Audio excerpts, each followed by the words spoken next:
आप देख रहे हैं श्री हरि कृपा आश्रम चैनल। संस्थापक स्वामी श्री हरि चैतन्य पुरी जी महाराज।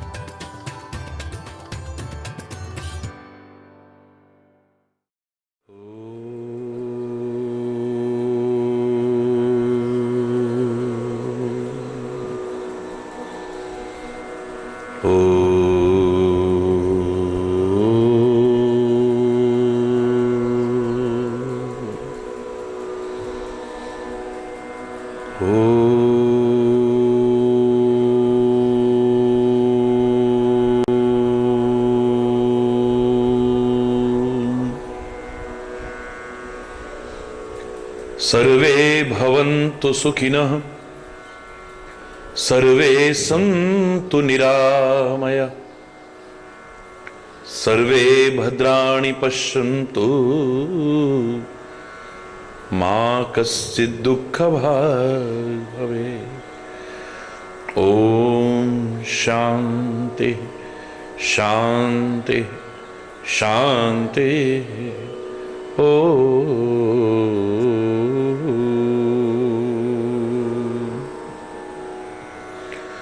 त्वमेव माताश्च पिता त्वमेव, त्वमेव बन्धुश्च सखा त्वमेव, त्वमेव विद्या द्रविणं त्वमेव, त्वमेव सर्वं मम देव देव। ॐ शान्ति शान्ति शान्ति।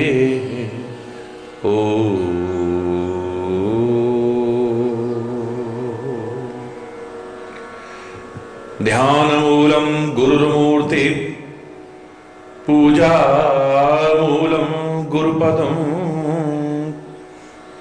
मन्त्रमूलं गुरुर्वाक्यं, मोक्षमूलं गुरुकृपा। ॐ शान्ति शान्ति शान्ति।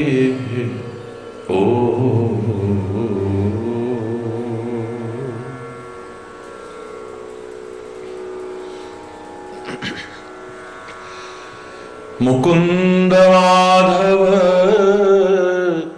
गोविंद बोल, केशव माधव हरि हरि बोल। मुकुंद माधव गोविंद बोल, केशव माधव राम राम बोल, राम राम बोल,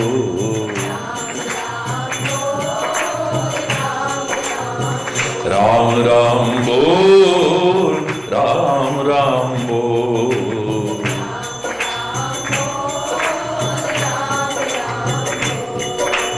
कृष्ण कृष्ण बोल, कृष्ण कृष्ण बोल,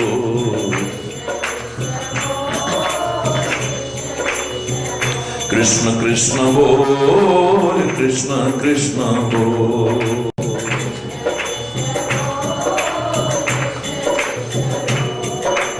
शिव शिव बोल, शिव शिव बोल,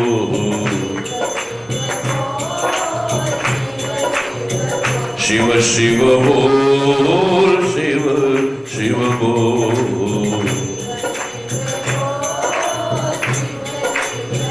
हरि हरि बोल, हरि हरि बोल,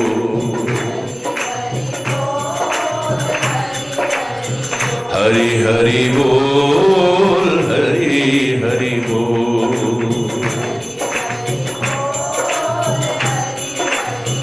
जय मां बोल, जय मां बोल,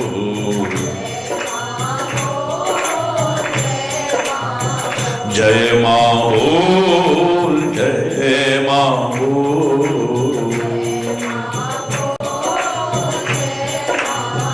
वाहेगुरु बोल, वाहेगुरु बोल,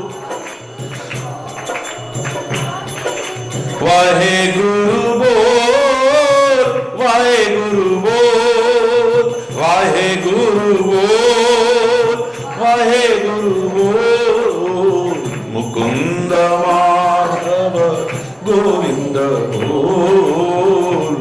केशव माधव हरि हरि बोल।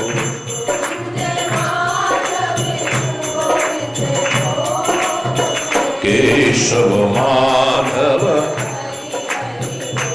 हरि बोल हरि बोल हरि बोल हरि बोल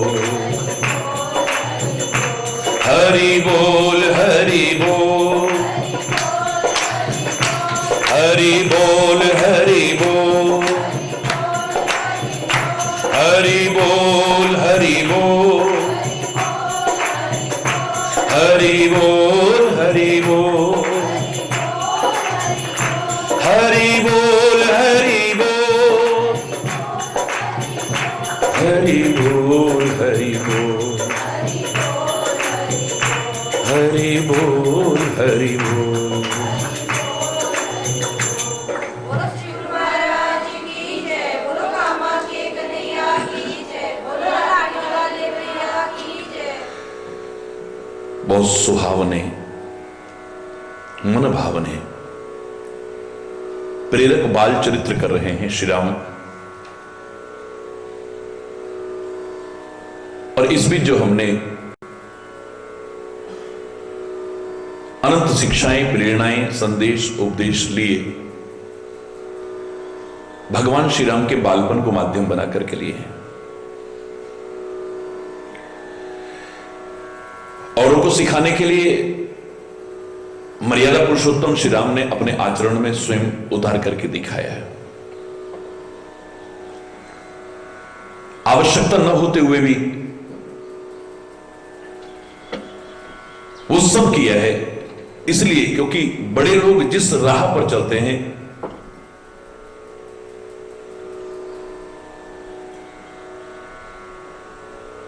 लोगों के लिए अनुसरण करने योग्य एक पथ बन जाता है, जिस पर चलकर के अपने जीवन का कल्याण कर सकते हैं।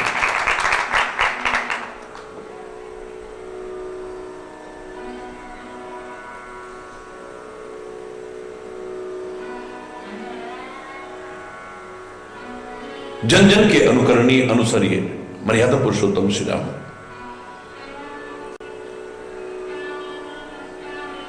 बालपन को माध्यम बना करके अपनी अलौकिकता, दिव्यता और मर्यादा परिपूर्ण जीवन की अनुपम छवि प्रस्तुत कर रहे हैं। अगला बिंदु है मात पिता आज्ञा अनुसरण। अपने माता पिता की आज्ञा का अनुसरण करते हैं। मैंने आपसे कल भी कहा कि परमात्मा श्री राम का जो चरित्र है वो सामान्य मनुष्य जैसा चरित्र है।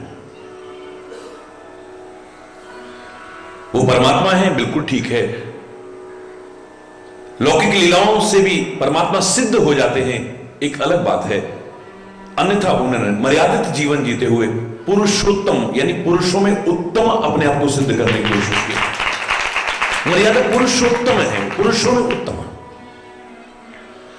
परमात्मा होते हुए भी उन्होंने मानवोचित लीलाएं क्यों की? उसका कारण यही था कि सांसारिक लोग उन लीलाओं से जो शिक्षा मिलती है अपने जीवन में अपनाने से वंचित न रह जाएं। कोई कहे कि श्री राम ने ऐसा किया, तुम भी करो। वो तो भगवान थे, वो कर सकते, हम तो सांसारिक प्राणी हैं, हम कहां कर सकते हैं। मेरे राम अपने जीवन, अपनी लीलाओं, अपने चरित्र के माध्यम से बता रहे हैं कि जो मैंने किया है सामान्य से सामान्य मनुष्य भी अगर चाहे तो कर सकता है। मैंने अपनी माता पिता की आज्ञा का पालन किया है, उनकी सेवा की है। तुम चाहो तो क्या नहीं कर सकते हो? मैंने भाई भाई के प्यार का एक आदर्श उदाहरण दिया है, क्या तुम चाहो तो नहीं दे सकते हो? मैंने गुरु की सेवा का, गुरु की आज्ञा पालन का एक आदर्श दिया है, क्या तुम चाहो तो नहीं दे सकते हो? मैंने समाज के ठुकराए हुए लोगों को भी अपने गले लगाया, चाहे वो शबरी हो, चाहे वो निषाद हो। तुम चाहो तो क्या नहीं कर सकते हो? धर्म की संस्थापना में अपना योगदान दिया, क्या तुम चाहो तो नहीं कर सकते हो? अधर्म के विनाश के लिए सदैव तत्पर रहा, क्या तुम चाहो तो नहीं कर सकते हो?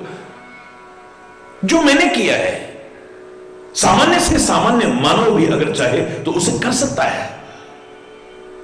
वंचित ना रह जाए उसके लाभ से लोग, इसलिए मानवोचित क्रियाएं कर रहे हैं। तुलसी कहे बिना नहीं रह पाया, प्राकृत नर एवं लीला करत सकल रघुनाथ। मेरे रघुनाथ जी सामान्य मनुष्य जैसी लीला कर रहे हैं, क्योंकि सामान्य से सामान्य मनुष्य भी अपने जीवन के आचरण में उतार करके अपने जीवन का कल्याण कर सकते। धरती पर रूप मां बाप का उस विधाता की पहचान है। परमात्मा के स्वरूप हैं माता पिता भी, जिन्होंने हमें जन्म दिया है, पालन पोषण किया है, उनका ऋण हम कभी चुका नहीं सकते हैं। लाख जन्म लेकर के भी चुकाने की सोच भी नहीं सकते हैं। हरि बोलना। और मैं तो कह रहा हूं बाकी सब चीजें छोड़ो, मां ने पैदा करते समय जीवन और मौत के बीच झूलते हुए वो जो चंद घड़ियां निकाली थी ना, जिनमें कितनी माताएं बच्चों को जन्म देते देते मर भी जाती हैं, उन चंद घड़ियों का भी लाख जन्म लेकर के कर्जा चुका नहीं सकते।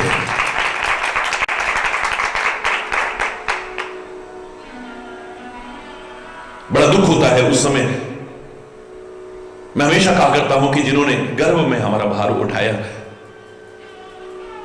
पैदा करने के बाद अपनी आंचल में हमारा भार उठाया, अपनी छाती पर हमारा भार उठाया, अपनी पीठ पर हमारा भार उठाया, अपने कंधे पर हमारा भार उठाया, हमारे जीवन के लालन पोषण का भार उठाया, आज वो बुढ़े हो गए तो हमें भार लगने लगे।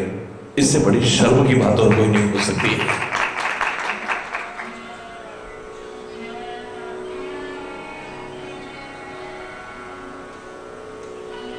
एक एक इंच जमीन न छोड़े कोई बंटवारे में, एक एक पैसा ना छोड़े बंटवारे में, जरा जरा चीज के लड़ने मरने को तैयार हो जाएं जिनके बंटवारे में। बस एक चीज में हम उदार होते हैं, माता पिता के बंटवारे में। तू रखना चाहे भैया तो अपने पास ही रख ले मां बाप को, और चीजें मेरे पास आ जाएं। तू रखना चाहे तो अपने पास ही रख ले मां बाप को। हरि बोलना। एक चीज में हमारा दिल बड़ा उदार है बस। और आज जो प्रवृत्ति भारत जैसे महान राष्ट्र में भी उभरती जा रही है, लगता है कई बार लगेगा कि इस देश में श्रवण कुमार कभी पैदा भी हुए थे। ये सच है या झूठ है? ये वही राष्ट्र है जहां आज वृद्ध आश्रमों की संख्या बढ़ती जा रही है। जरा बुजुर्ग हुए वृद्ध आश्रमों में भेज दो बस। कोई अपने पास रखने को तैयार नहीं है।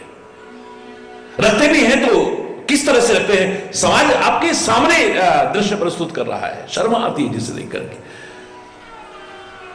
अग्नि के साथ फेरे लेकर के जिन्होंने हमेशा जीवन भर साथ निभाने की कसम खाई थी, बुढ़े होने पर उन्हीं को अलग अलग करने वाली उनकी औलाद होती है। पापा तुम हमारे पास रहो, मम्मी तुम उनके पास चले जाओ, भैया के पास चले जाओ।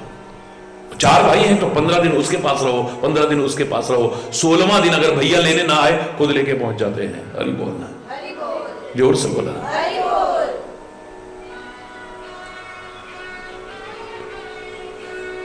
बहुत भयावना दृश्य देखने को कई बार मिलता है, शर्मनाक दृश्य देखने को मिलता है। हरि बोल। अपने माता पिता को जो वृद्धाश्रम में छोड़ करके आते हैं, मैं उनसे ही कहता हूं कि अगर तुम्हारे माँ बाप ने तुम्हें पैदा करते टाइम अनाथालय में छोड़ा हो तो वृद्धाश्रम में छोड़ोगे तो अपराध नहीं है, वरना इससे बड़ा अपराध और कोई नहीं हो सकता है। क्या पैदा होते ही तुम्हें भार समझ करके उन्होंने अनाथाश्रम में छोड़ा था, जो आज तुम वृद्धाश्रम में छोड़ रहे हो उन्हें? बड़ों की सेवा, बड़ों के आशीर्वाद, बड़ों का अभिवादन जीवन में क्या नहीं दे सकता है? जिसने किया है उसने अनुभव किया है। हरि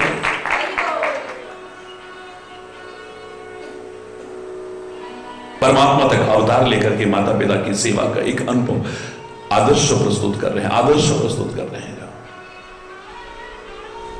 उनकी सेवा, उनकी आज्ञा पालन का, उनके सम्मान का एक आदर्श प्रस्तुत कर रहे हैं।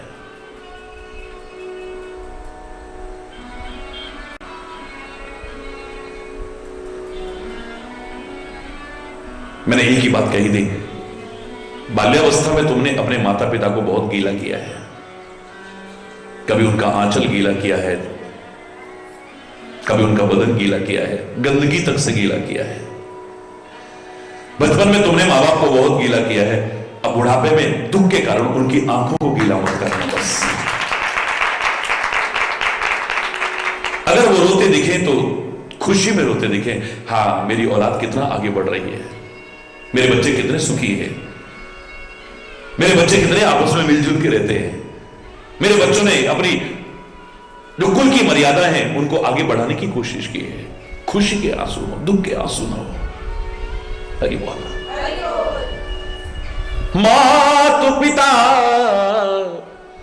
आज्ञा अनुसरही, माता पिता की आज्ञा का अनुसरण करते हैं। माता पिता के सेवक के लिए दुनिया में इससे बड़ा और कोई धर्म नहीं हो सकता है। श्रवण कुमार से पूछा जाए कि पूजा जप ये वो अलाना अपना, बोले मुझे कुछ नहीं, माता पिता की सेवा ही मेरे सबसे बड़ा है। वो यही कहेगा, सिर धर आयस करिए तुम्हारा, परम धर्म यह नाथ हमारा।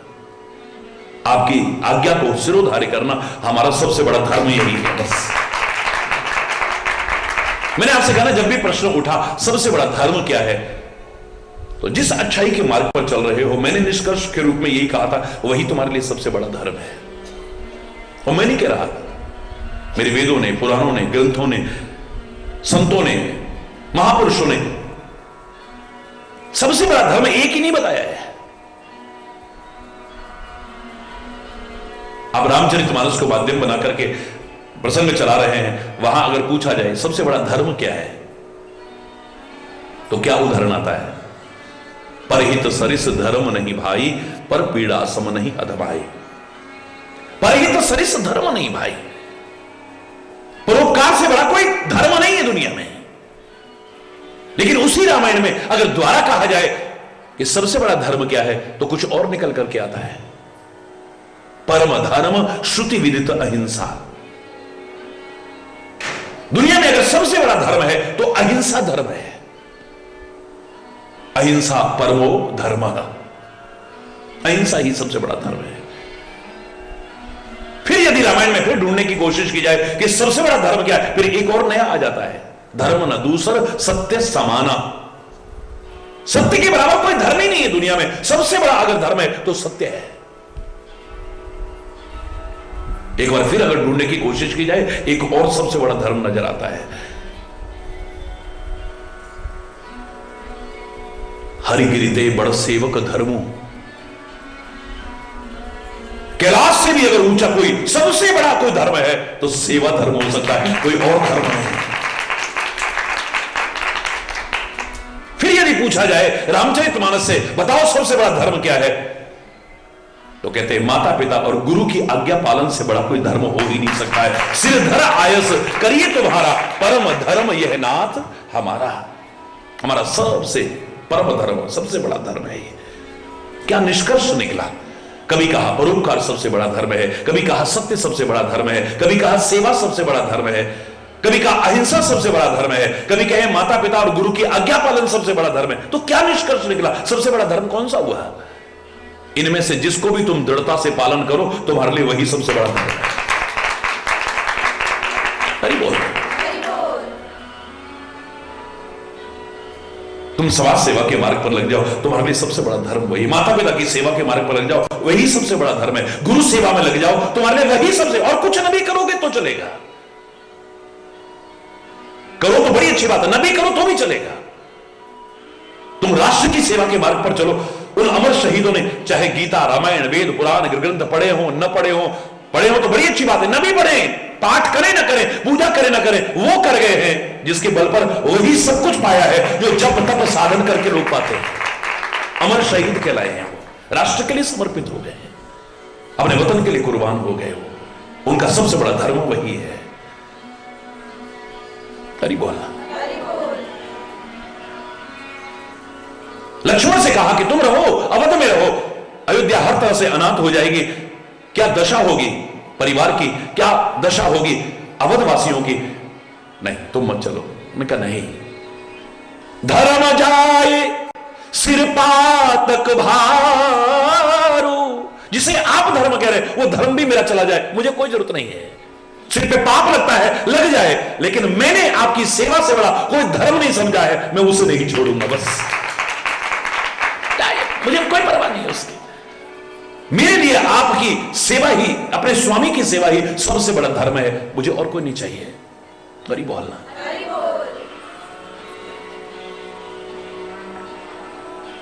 मेरे परमात्मा स्वयं करके दिखा रहे हैं। बार बार कह रहा हूं क्योंकि माता पिता बच्चों को सिखाना चाहे, विद्यार्थियों को शिक्षक सिखाना चाहे, गुरु शिष्य को सिखाना चाहे, संत समाज को सिखाना चाहे, कोई भी किसी को भी सिखाना चाहे, जब तक अपने जीवन के आचरण में नहीं उतारेगा उसके उपदेश का दूरगामी प्रभाव, चिरस्थायी प्रभाव नहीं पड़ेगा। कथनी और करनी के अंतर के कारण सब हमारे उपदेश मजाक से लगते हैं। हरि बोलना।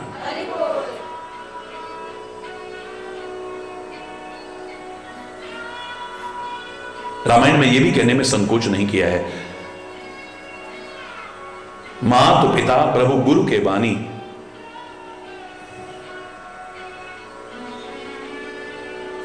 माता पिता प्रभु और गुरु की वाणी को बिना ही विचार करिए शुभ जानी।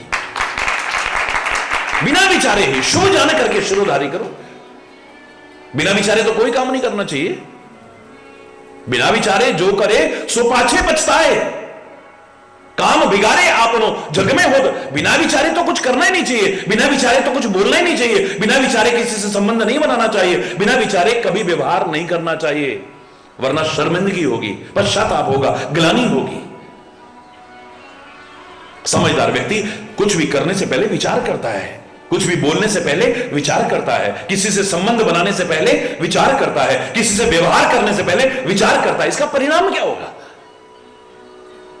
बिना विचारे कुछ भी नहीं करता है वो। हरि बोलना। फिर ये क्यों कहा बिना ही विचार करिए शुभ जाने? विचार भी मत करो, माता पिता गुरु प्रभु स्वामी की आज्ञा को बिना विचार करके भी शुभ जान करके धारण करो। मैं अधूरा अर्थ नहीं करूंगा मेरे प्यारे बच्चों, मेरी प्यारी बहनों, मेरे प्यारे भाइयों, अधूरा अर्थ नहीं करूंगा। मैं इतना कहूंगा कि हां, माता पिता प्रभु गुरु और स्वामी की आज्ञा को आंख मूंद करके बिना विचारे भी शुभ जान करके अगर तुम पालन करते हो, तुम्हारा कभी अकल्याण नहीं होगा, तुम्हारे जीवन का कल्याण ही होगा। लेकिन बशर्ते कि माता माता हो, पिता पिता हो, गुरु गुरु हो, स्वामी स्वामी हो, प्रभु प्रभु हो। तो मैं इतना जरूर जोड़ूंगा साथ में। निष्कर्ष रूप में जब चारों तरफ अवलोकन किया है, मुझे यह सार नजर आता है। माता को भगवान का रूप कहा, बिल्कुल ठीक है। यह भी कहने में संकोच नहीं किया लोगों ने, ए मां तेरी सूरत से अलग भगवान की सूरत क्या होगी? उसको नहीं देखा हमने कभी और उसकी भी जरूरत क्या होगी? पिता को भगवान का रूप माना है, बिल्कुल ठीक है। गुरु को भगवान का रूप माना है, बिल्कुल ठीक है। स्वामी को भगवान का रूप माना है, बिल्कुल ठीक है। लेकिन शब्द जोड़ रहा हूं मैं क्षमा चाहते हुए, माता माता हो। जिन्होंने माता को परमात्मा का रूप कहा है, उन्हीं विचारकों ने यह भी कहा था, माता शत्रु पिता वैरी ये न बालो न पाठिता। वो माता माता नहीं है, शत्रु है। वो पिता पिता नहीं है, वैरी है। कौन? जो हमें अच्छे संस्कार नहीं देते हैं, अच्छी शिक्षा नहीं देते हैं, अच्छी विद्या नहीं देते हैं। अब अच्छे संस्कार कब दोगे? जब तुम्हारे अपने अच्छे संस्कार होंगे, तभी तो। हरि बोल। तुम्हारे अपने अच्छे संस्कार नहीं होंगे, तुम अपनी औलादों को क्या अच्छे संस्कार दोगे? तुम्हारा अपना अच्छा आचरण नहीं होगा, तुम अपनी औलादों को क्या अच्छे संस्कार दोगे? तुम्हारा अपना अच्छा व्यवहार, अच्छा लेन देन, अच्छा चिंतन नहीं होगा, अच्छी संगति नहीं होगी, अच्छा खान पान नहीं होगा, अपनी औलादों को क्या संस्कार दोगे? हरि बोल। वो माता माता नहीं है, माता शत्रु पिता वैरी ये न बालो न पाठिता। जो पढ़ाते नहीं हैं, अच्छी शिक्षा नहीं देते हैं, अच्छे संस्कार नहीं देते हैं, वो माता पिता नहीं, दुश्मन है वो। हरि बोल।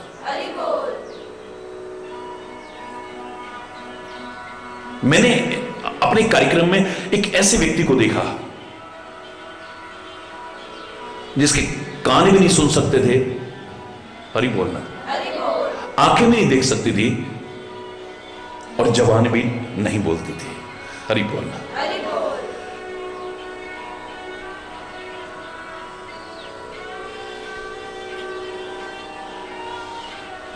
बेचारी के सारे अंग ऐसे,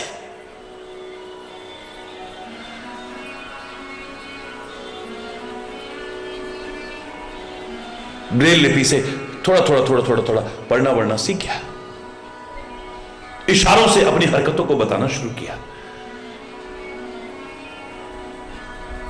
मैंने पूछवाया, मैंने कहा ये व्यक्ति फिर कथा में क्यों आता है जब ये सुन नहीं सकता, बोल नहीं सकता, देख नहीं सकता, काहे के लिए आता है? अपनी लिपि में उसने लिख करके जवाब दिलाया, मैं आता हूं तो कम से कम मेरे पोते वगैरह साथ में आते हैं, मैं नहीं सुन सकता क्या है, इनको अच्छे संस्कार मिल जाए। मैं नहीं सुन सकता हूं तो कोई बात नहीं, मैं नहीं बोल सकता हूं तो कोई बात नहीं, मैं नहीं देख सकता हूं तो कोई बात, कम से कम ये तो देखेंगे, ये तो सुनेंगे, ये तो अपनी वाणी पवित्र करेंगे, इनमें तो अच्छे संस्कार आएंगे। हरि बोल। ये संस्कार देने की बात है कि हम इनको अच्छे संस्कार दे सकें, जिन्हें सच्चे अर्थों में मां कहा जा सके, जिन्हें सच्चे, क्योंकि जन्म देने वाली का भी कर्जा हम चुका नहीं सकते हैं, लेकिन जन्म देने से ज्यादा जो संस्कार दे। आज कितना अंतर आ गया है, कभी गोदी में बैठा करके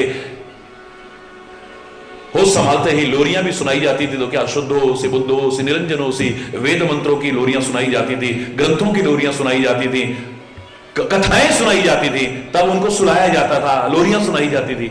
अब वो संभालते ही अश्लीलता और फूहड़पन के टीवी के सामने बिठा के दर्शन कराए जाते हैं।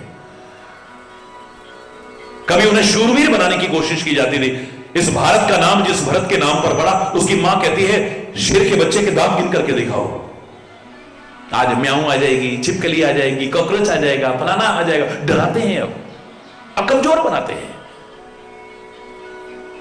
कभी उन्हें सत्य वीर बनाने की कोशिश करते हैं, अब पक्का झूठा बनाने की कोशिश करते हैं।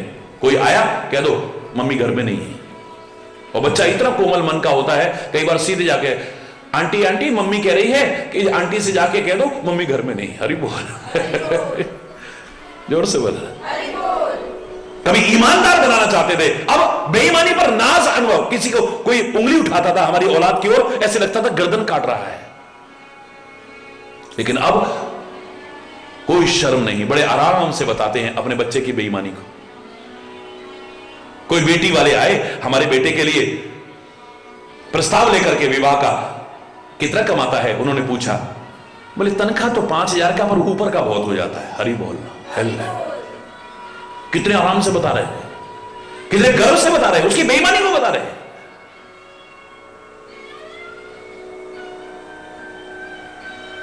हरि बोलना, जोर से बोलना। माता पिता का कर्जा कोई नहीं चुका सकता, कभी नहीं चुका सकता, लाख जन्म लेकर के नहीं चुका सकता, लेकिन सच्चे अर्थों में माता पिता किसे कहा जाए जो हमें अच्छी शिक्षा दे, अच्छे संस्कार दे, अच्छे, और वो अपने होंगे तभी हम दे पाएंगे, वरना नहीं दे पाएंगे। और ऐसे माता पिता की आज्ञा पालन करके तुम्हें कभी भी पाप नहीं रख सकता है, आंख मूंद करके मान लो। अब एक माता पिता कह रहे हैं कि हम भी दाल में मिलावट करते हैं, बेटा तुम करो, मत करना। हरि बोलना। तुम एक बार आज्ञा ना मानोगे तुम्हें पाप नहीं लगेगा। नकली दवाइयां बेचने को अगर कहते हैं मत बेचना, खाने पीने की चीजों में मिलावट करने को कहते हैं मत करना कभी।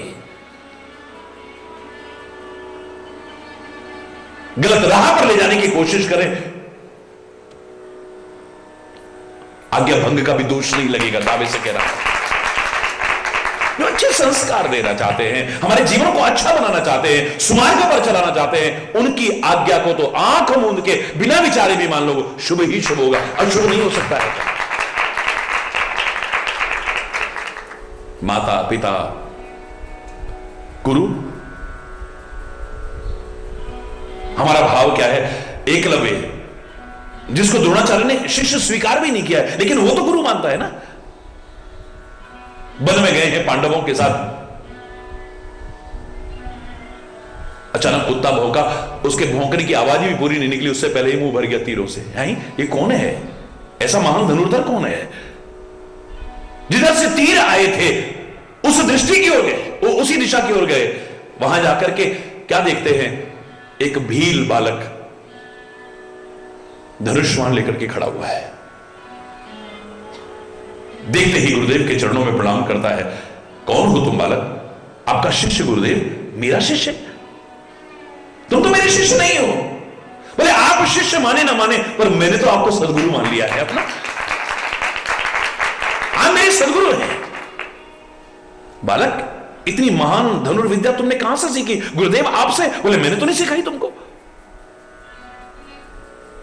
अपने विश्वास के बल पर तुम क्या पा सकते हो? गुरुदेव से तो क्या, गुरुदेव की जिसे तुम मूर्ति कहते हो, प्रतिमा कहते हो, स्वरूप कहते हो, छवि कहते हो, उसको ये ना समझ करके साक्षात अगर सदगुरु मानो, एकलव्य सिखा रहा है कि तुम उससे भी सब कुछ पा सकते हो।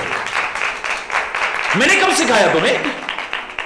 आइए गुरुदेव, आप ही सिखाते हो। टूटी सी झोपड़ी में अंदर लेके गया, क्या देखता है? एक मिट्टी की मूर्ति बनी हुई है, गुरु द्रोणाचार्य की। गुरुदेव आप विराजमान है ना, ये नहीं कहा कि मूर्ति है आपकी। मूर्ति समझोगे तो लाभ उतना ही मिलेगा, फोटो समझोगे तो लाभ उतना ही मिलेगा, और साक्षात गुरु, साक्षात भगवान, साक्षात स्वयं मानो, लाभ भी उतना ही मिलेगा। हरि बोल। आपसे ही सीख रहा हूं, आप ही सिखा रहे हैं मुझे। आप जैसा जैसा कहते हैं मैं वैसा ही करता हूं। हरि बोलना।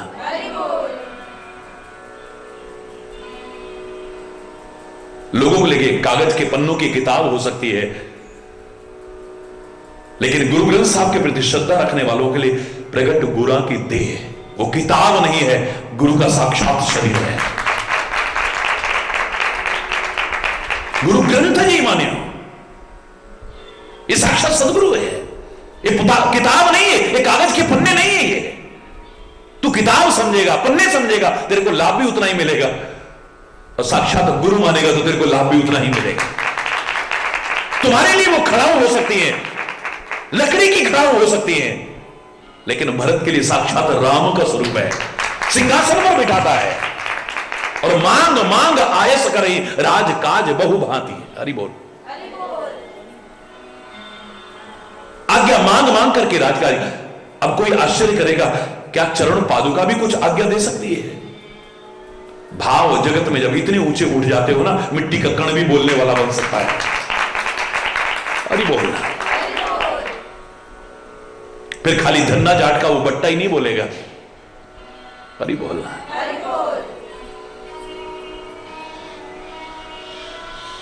क्योंकि परमात्मा तो कण कण में बसा है। तुम भाव जगत में जब इतने आगे बढ़ोगे, मिट्टी का कण कण आपको साक्षात मार्गदर्शन दे सकता है।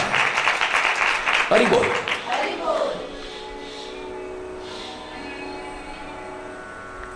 गुरुदेव को बड़ा विचित्र सा लगा कि जिनको मैंने सिखाया तो उनसे भी आगे बढ़ गए हैं। इतना तो अर्जुन भी महान धनुर्धर नहीं है जितना कि एकलव्य हो गया है। एकलव्य से कहते हैं, क्या तुम मुझे अपना गुरु मानते हो? बोले हां। तो फिर गुरु दक्षिणा। हरि बोलना। गुरु दक्षिणा बोले आज्ञा गुरुदेव, आप गर्दन भी कहोगे तो काट करके चरणों में चढ़ा दूंगा। बोले गर्दन नहीं, ऐसा करो ये अंगूठा काट करके दे दो। और कोई होता तो कहता मैं तीर कैसे चलाऊंगा, धनुष्वाण कैसे चलाऊंगा, मैं इसी से तो खींचते हैं। और कुछ मांग लो, लेकिन ये नहीं दे सकता हूं क्योंकि मेरी साधना है। ये एक बार नानुकर नहीं किया है, गुरुदेव के मुख से निकला, अभी बात पूरी नहीं हुई, कटार ली, अपना अंगूठा काट करके चरणों में चढ़ा दिया। एकलव्य जैसी गुरु निष्ठा, गुरु भक्ति देखने को नहीं मिलेगी। इतिहास कभी उसकी गुरु भक्ति को भुला नहीं सकता है, लेकिन गुरुदेव द्रोणाचार्य के उस मूर्खतापूर्ण, भेदभावपूर्ण गुरु परंपरा पर कलंक रूप जो माना जाए, उस गलती को भी नहीं भुला सकता है।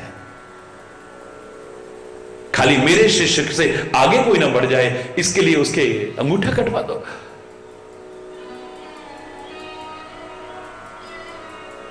माफ नहीं करेगा इतिहास कभी द्रोणाचार्य को इस कृत्य के लिए।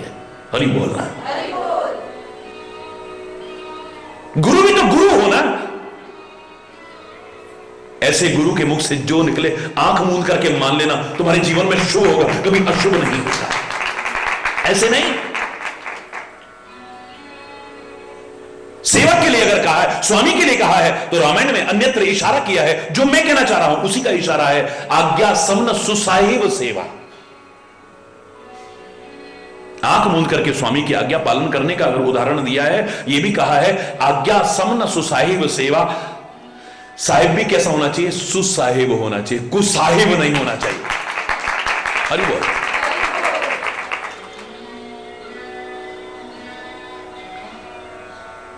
एक बार उनकी सेवा से जो विमुख करती हो, उस आज्ञा को तुमने ना माना ना, तो तुम्हें पाप नहीं लगेगा, क्योंकि तुम्हारे मन में भाव है कि सेवा की जाए, सेवा की जाए, सेवा की जाए। एक बार वो सेवा से दूर करने की आज्ञा है। लक्ष्मण से लाख कहा कि तुम यहां रहो, मत चलो जंगल में, लेकिन सेवा का आया हुआ मौका हाथ से जाने नहीं दिया है। यहां रह करके महाराज बनते हैं, पता नहीं मेरे हाथ में सेवा आती कि नहीं आती, और कितनी आती, इतने लोग सेवा करने वाले होंगे। जंगल में जाके तो पूरी की पूरी सेवा करने का मौका है, ऐसा आया हुआ मौका कैसे छोड़ दूं मैं? है?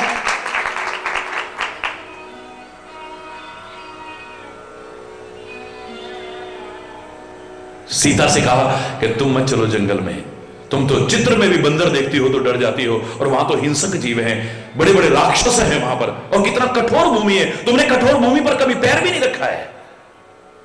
अयोध्या में रहना, कभी मन ना लगे तो जनकपुर में चले जाना, यहां भी हर सुख है, वहां भी हर सुख है। सीता कहती है आपसे दूर रह करके जो दुख होगा उसके सामने ये सुख कुछ भी नहीं है। जंगल के कष्ट भी मेरे को सुख स्वरूप है, पर आपसे दूर रह करके, आपकी सेवा से विमुख होकर के, ये सुख भी मेरे लिए बेकार है। आज्ञा नहीं मानी है। अब स्वामी की आज्ञा ना मानना तो पाप होता है, अपराध होता है। क्या सीता को अपराध लगेगा? बोलो ना, क्या लक्ष्मण को अपराध लगेगा? हम अपने मतलब की आज्ञा मानते हैं। सेवा का मौका आया हुआ कई बार खो बैठते हैं। उसके लिए गुरुदेव ने कहा बेटा ये लाओ, ओ भाई तू वो लेके आना, जरा आगे से आगे बढ़ा देंगे उस सेवा को। स्वयं करने का भाव नहीं है। मजा तो तब है जब दूसरे की भी सेवा खुद करने का भाव हो, और अपनी जो मिली है सेवा उसे भी करें। हरि बोल।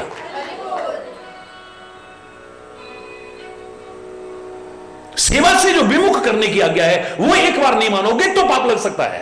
अरे नहीं लगे, सेवा से जो विमुख करने वाली आज्ञा एक बार नहीं भी मानोगे ना, अपराध नहीं है, क्षमा चाहते हो कहूंगा। हरि बोल। अब एक बात बताइए, भगवान श्री राम जैसे मर्यादा पुरुषोत्तम से आप उम्मीद कर सकते हैं कि गुरु की आज्ञा न माने? जनकपुर के प्रसंग में रामायण में लिखते हैं तुलसी, श्री राम भगवान अपने गुरुदेव के चरण दबा रहे हैं, लक्ष्मण भी दबा रहे हैं, राम भी दबा रहे हैं।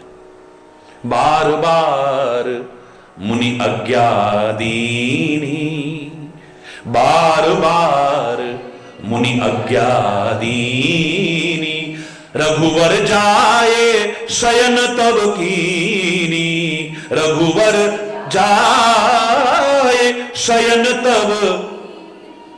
बार बार बार बार आज्ञा दी, जाओ राम सो जाओ, जाओ राम सो जाओ, जाओ राम। एक बार में वो क्या आज्ञा हुई जो बार बार कहने पे बनी? हरि बोल। इसका तात्पर्य आज्ञा भंग हुआ है। आज्ञा वो मानना है जो एक बार में मानी जाए। राम ने ऐसा कैसे कर दिया? तो क्या राम आज्ञा भंग के अपराधी है? गुरुदेव की आज्ञा नहीं मानी, गुरुदेव कहते जाओ सो जाओ, वो फिर पैर दबा रहे हैं, जाओ सो जाओ बेटा, फिर वो पैर दबा रहे हैं, फिर जाओ बेटा सो जाओ, फिर वो चरण दबा रहे हैं। क्योंकि सेवा से जो विमुख करती है, उस आज्ञा को एक बार न भी माना तो अपराध नहीं है। यानी सेवा का भाव है, ज्यादा से ज्यादा सेवा का भाव है। हम तो अपने मतलब की आज्ञा मानते हैं। मैंने एक बार उदाहरण सुनाया था ना, वो खाली चुटकुला नहीं है।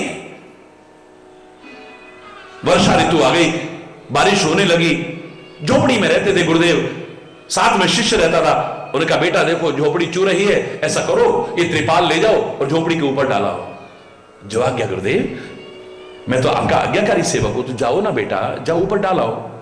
गुरुदेव मैं आलसी नहीं हूं, तो जाओ ना बेटा डाल के आओ ना।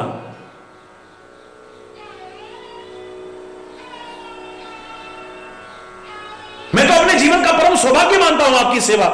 अरे तो जाओ ना, जाके त्रिपाल डाल के आओ ना। मैं को बारिश में गल थोड़ी जाऊंगा। अरे तो जाओ ना, जाके त्रिपाल डाल के आओ। लेकिन मैं जाऊंगा नहीं। हरि बोल। क्यों? बोले गुरुदेव आप नीचे बैठे होंगे और मैं जब झोपड़ी के ऊपर जाऊंगा तो मेरे चरण ऊपर होंगे। हाँ, ऐसा पाप मुझसे नहीं होगा। गुरुदेव नीचे झोपड़ी में और मैं ऊपर, आपके ऊपर मेरे चरण आए, ये अपराध मैं नहीं करूंगा गुरुदेव।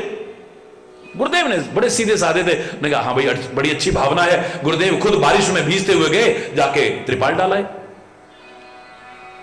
दोपहर का समय करीब आया, भोजन का समय करीब आया, देखा तो लकड़ियां नहीं है। तो पुराने जमाने के, आज की तरह गैस वैस थोड़ी होती थी कोई, जंगल से लकड़ियां लानी है। जाओ बेटा जंगल से थोड़ी लकड़ी ले आओ।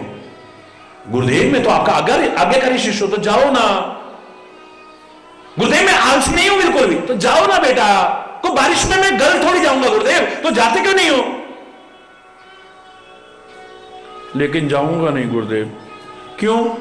मैं जब जाऊंगा ना आपकी तरफ पीठ हो जाएगी, और गुरु को और युद्ध में पीठ दिखाना तो ये बहुत भारी अपराध होता है। गुरुदेव मैं ये पाप नहीं करूंगा, मैं ये अपराध नहीं करूंगा। अब गुरुदेव के समझ में आया, बोला मामला गड़बड़ है। लेकिन बहस नहीं की। गुरुदेव गए, जाकर के लकड़ियां भी बीन लाए, ला करके आग खुद जला ली कि इसको फिर कोई ना कोई बहाना ना बना दे। बोले मैं आग जलाता हूं बेटा, गीली लकड़ियां हैं, देर लगेगी, तू तब तक आटा गूंद ले। गुरुदेव मैं तो आपका आज्ञाकारी शिष्य हूं। बोले हाँ वो मेरे को मालूम है, मैं आलसी नहीं हूं। बोले वो भी मेरे पता है, आपकी आज्ञा पर मैं कुछ भी करना। बोले वो देख लिया मैंने खूब अच्छी तरह, आटा गूंद ले। लेकिन गुरुदेव मैं करूंगा नहीं। क्यों? बोले हम तो इतने पापी लोग हैं, जब मैं आटा मलूंगा ना मेरे हाथ का मैल सारा उसमें जाएगा। ना ना ना, गुरुदेव को भी और भगवान को भोग लगना है, मैं ये पाप नहीं करूंगा महाराज। गुरुदेव ने आटा भी खुद गूंद लिया, भोजन भी खुद पका लिया, आसन भी खुद बिछा दिया, 2 थालियों में परोस भी लिया भोग लगाने के बाद, और कहा बेटा आके खाए। फट धम करके बैठ गया। हरि बोलना। अभी ये भी नहीं देखा कि गुरुदेव ने भोग लगाया है, उनके भोग लगाने की इंतजार भी नहीं की, खुद ही तोड़ करके खाने लगा। अभी मुंह तक हाथ आता उससे पहले गुरुदेव ने पकड़ लिया। बोले बेटा मैंने कहा त्रिपाल ऊपर डाला तो ऐसा तूने कहा, मैंने कहा जंगल से लकड़ी ले आ तो तूने बहाना बनाया, मैंने कहा आटा गूंद ले तो तूने बहाना बनाया, अब खाने की बात आई है तो मेरा भी इंतजार नहीं किया, पहले ही खाना शुरू कर दिया। बोले गुरुदेव मैं शर्म के मारे डूबा जा रहा था, आपकी 4 आज्ञा पहले नहीं मानी, एक और ना मानता, आप कहीं मुझसे नाराज ना हो जाओ, इसलिए मैं जल्दी से मान ली। और ये बोल अपने मतलब की आज्ञा फट मान लेंगे, जोर से बोल। ये आज्ञा पालन नहीं है। हमारे मन को जो अच्छा लगा वो हमने माना, ये आज्ञा पालन नहीं है। क्योंकि सेवा अपनी संतुष्टि के लिए नहीं, जिसकी सेवा की जा रही है उसकी संतुष्टि के लिए की जाती है। माता पिता की सेवा, गुरु की सेवा, वतन की सेवा, समाज की सेवा, उनकी संतुष्टि, अपनी संतुष्टि के लिए नहीं। मेरी सेवा से वो संतुष्ट है या नहीं, मेरे मन को क्या अच्छा लग रहा है ये महत्वपूर्ण नहीं है, पर उनको क्या अच्छा लग रहा है। हरि बोलना। ये विषय बहुत गूढ़ विषय है ये, क्योंकि सबसे बड़ा धर्म है, कोई मामूली चीज नहीं है। इसके हर पहलू पर यदि विचार करें, विभिन्न प्रकार की जो भ्रांतियां हैं लोगों में वो सब दूर हो जाएंगी। लेकिन इतना तो निश्चित है कि जन्मदाता माता पिता जो परमात्मा का स्वरूप है, जो पहले गुरु हैं हमारे घर के अंदर, उनकी आज्ञा पालन मामूली चीज नहीं है। श्री राम तक करके दिखा रहे हैं, मातु पिता आज्ञा अनुसर ही, मातु पिता आज्ञा अनुसर ही, मातु पिता। माता पिता की आज्ञा का अनुसरण करते हैं, अनुपालन करते हैं, विलंब नहीं करते उसमें।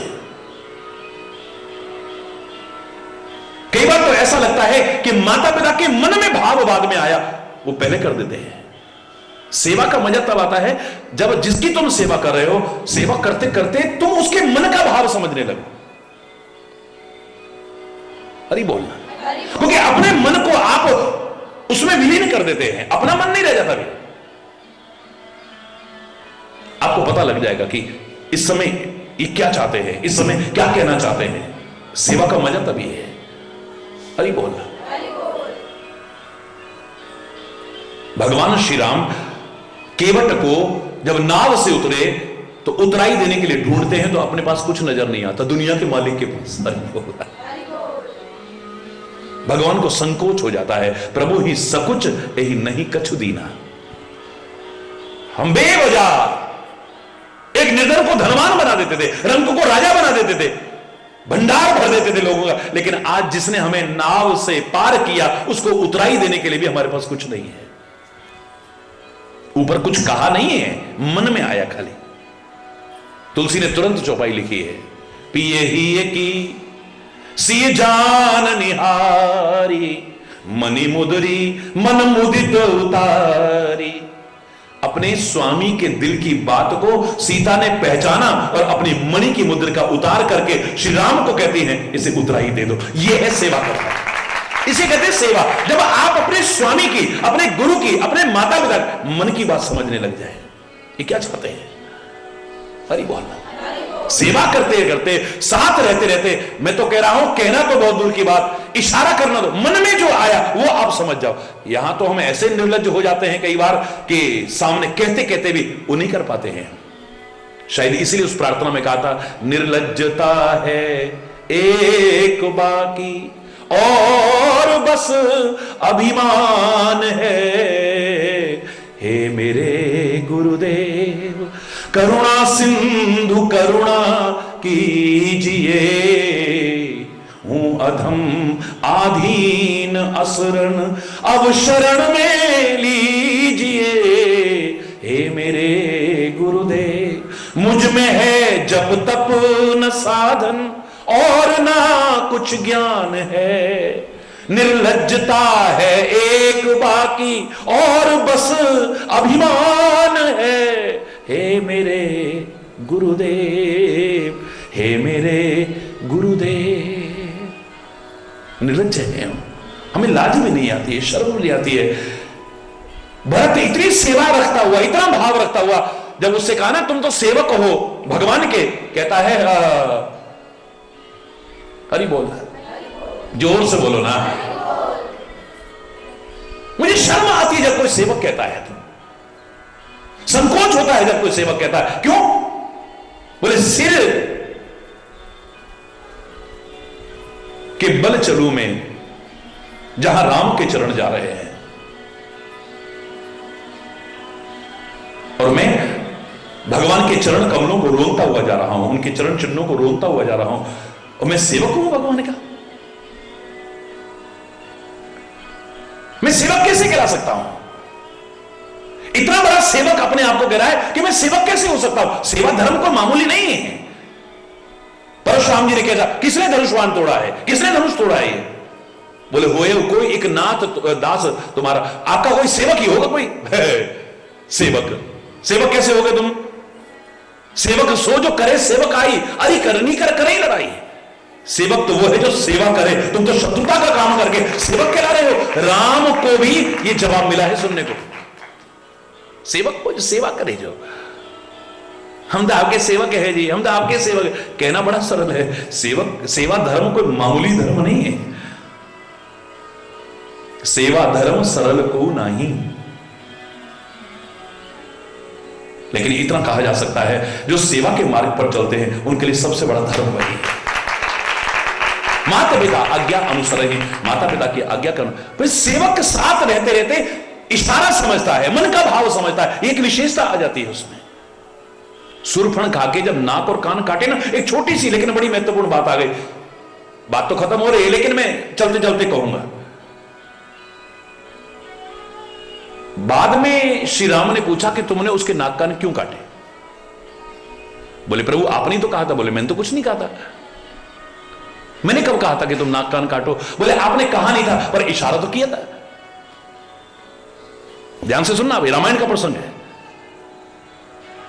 क्या इशारा किया था लक्ष्मण? बोले आपने 4 उंगली ऐसे की थी, फिर एक ऐसे की थी और यूं किया, मैंने नाक कान काट दिया।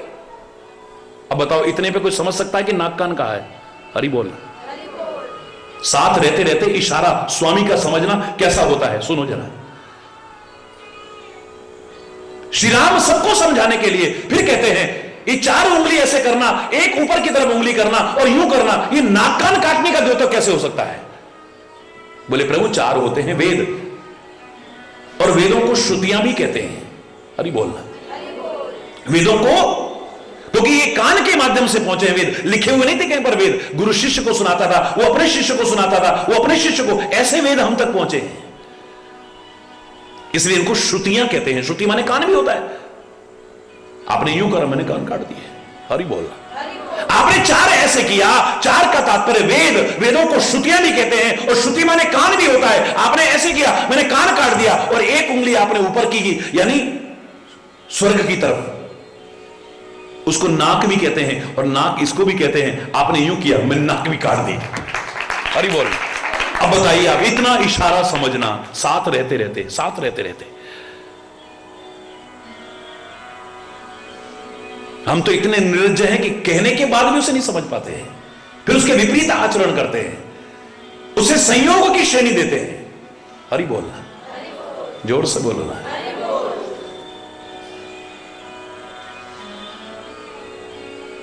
मर्यादा पुरुषोत्तम श्री राम ने जो कहा है, जो किया है, सब अनुकरणीय है। मैंने कहा था भगवान कृष्ण ने जो कहा है, जो श्रीमद् भगवत गीता में मिलता है, आंख मूंद करके मान लेना, तुम्हारे जीवन का कल्याण होगा। आंख मूंद करके जीवन में अपना लेना, तुम्हारे जीवन का, उन्होंने जो कहा है। लेकिन श्री राम ने तो जो कहा भी है, जो किया भी है, दोनों के दोनों अनुकरणीय है, दोनों अनुसरणीय है। आंख मूंद के, क्योंकि यह मर्यादा है, और मर्यादा विहीन जीवन ना अपना कल्याण कर सकता है, ना किसी और का कर सकता है। नदियां भी जब तक अपनी सीमा और मर्यादा में हैं, अपने किनारे बसे लोगों को जीवन देती हैं, प्राण देती हैं, अन्न देती हैं, धान देती हैं, सब कुछ देती हैं। लेकिन जब बाढ़ आ जाती है और अपनी सीमा और मर्यादा को लांघ जाती हैं, तोड़ देती हैं, तो जिनको जीवन देती थी अपने किनारे बसे उन्हीं लोगों का, चाहे वो गंगा जैसी देव नदी, पवित्रतम नदी क्यों ना हो, जान लेने वाली बन जाती है। जब तक अपनी सीमा में रहती है, अपनी लिमिट्स में रहती है, ये लोगों को जीवन देती हैं। फिर चाहे वो गंगा मैया क्यों ना हो, अगर अपनी सीमा को लांघ गई, अपनी मर्यादा को लांघ गई, बाढ़ आने पर तो किनारे पर बसे लोगों को उजाड़ के रख देती हैं, उनकी जान लेने वाली बन जाती हैं। क्यों? सागर जब तक अपनी सीमा और मर्यादा में है, सारे विश्व का भला कर रहा है। जिस दिन अपनी लिमिट्स को क्रॉस कर जाए, सुनामी इत्यादि के आने पर, भूकंप इत्यादि के आने पर, जब ये अपनी सीमा को लांघता है, चंद सेकंड में आपने देखा विनाश ही विनाश, विनाश ही विनाश, विनाश ही विनाश होता है। कल्पना करके सेरन होती है कि कभी अगर ये सीमा को लांघ गया, क्या होगा सारे विश्व का। चंद सेकंड में ये हालत है। कितने अनाथ हो गए, कितनी गोदियां उजड़ गई, कितनी मांगे शून्य हो गई, कितनी बहनें राखी के नजदीक आते देख करके रोती हैं, बिलखती हैं, कितने भाई अपनी बहन की याद में तड़पते हैं। चंद सेकंड में लाखों लाखों लोगों की जिंदगी तबाह हो गई। अगर ये वैसे लांघ गया अपनी सीमा को, तब क्या होगा?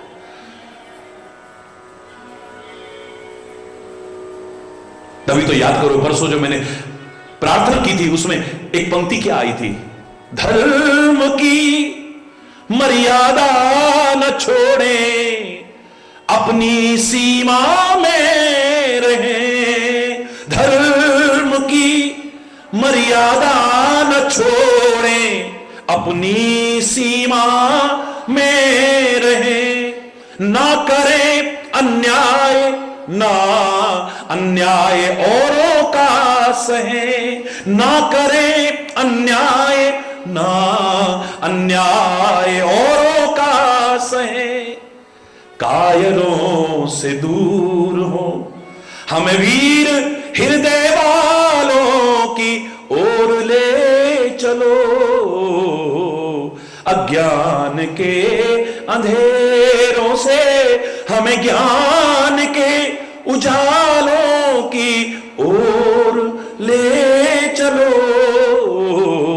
असत्य की दीवारों से हमें सत्य के शिवालों की ओर ले चलो, अज्ञान के अंधेरों से। मैं पूरा नहीं सुना रहा हूं।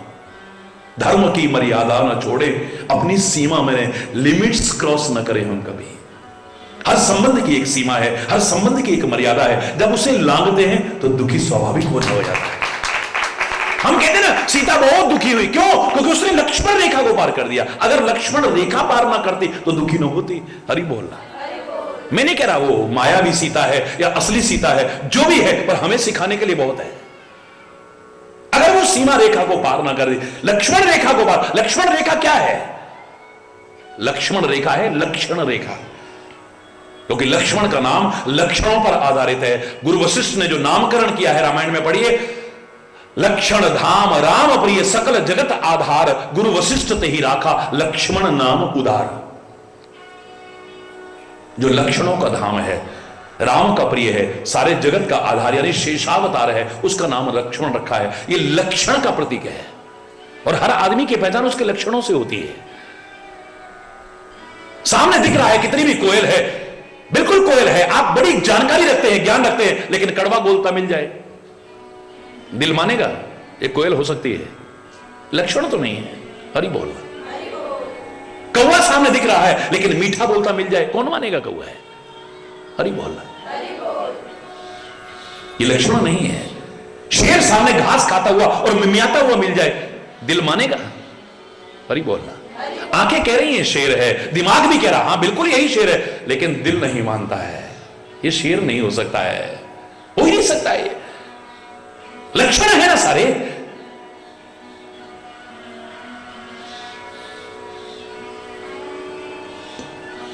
लक्षणों से पहचान है, लक्षणों को कभी मत त्याग देना।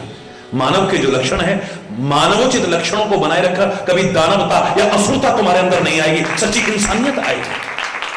हैवान नहीं बनेंगे, फिर हम शैतान नहीं बनेंगे, हम मानव बने रहेंगे। मानव के जो लक्षण है वो होने चाहिए हमारे अंदर। संत के जो लक्षण है वो संत के अंदर होने चाहिए।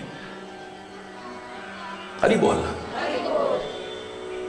वो लक्ष्मण रेखा नहीं है, वो लक्षण रेखा है, वो सीमा रेखा है, वो मर्यादा रेखा है। सीता तो क्या, कोई भी उसे पार करेगा वही दुखी होगा, याद रखना। जो अपनी सीमा रेखा को, अपनी लिमिट्स को क्रॉस करेगा, संबंधों की गरिमा को खत्म करेगा, वो दुखी होगा एक दिन। हरि बोल।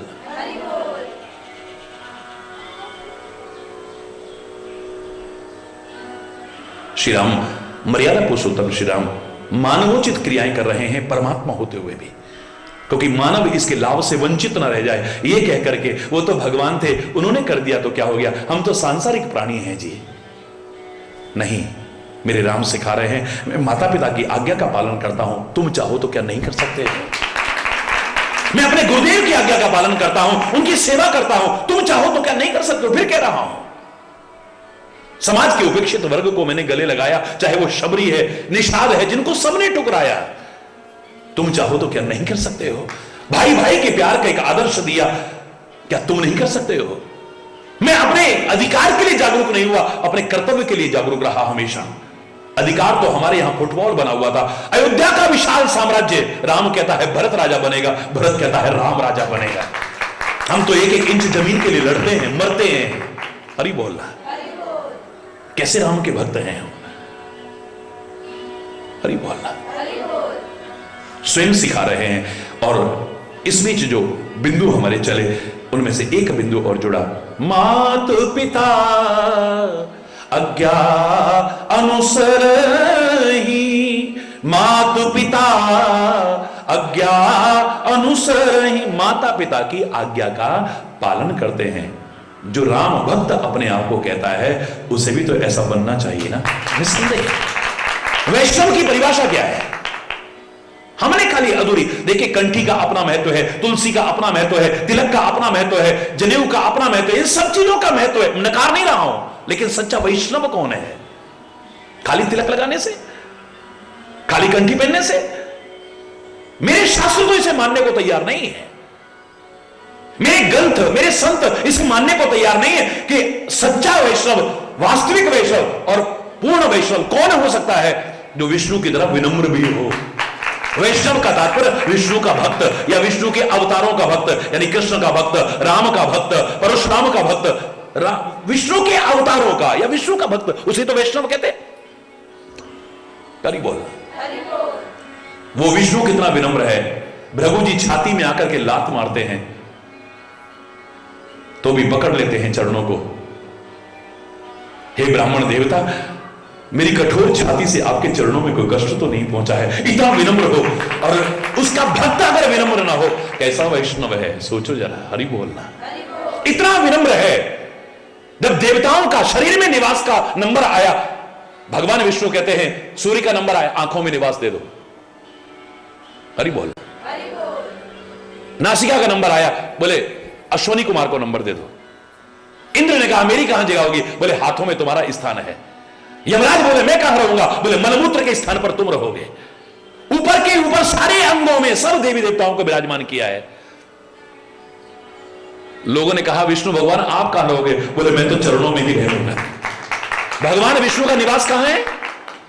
और विनम्र होने से किसी का सम्मान कम नहीं हो जाता है, याद रखना।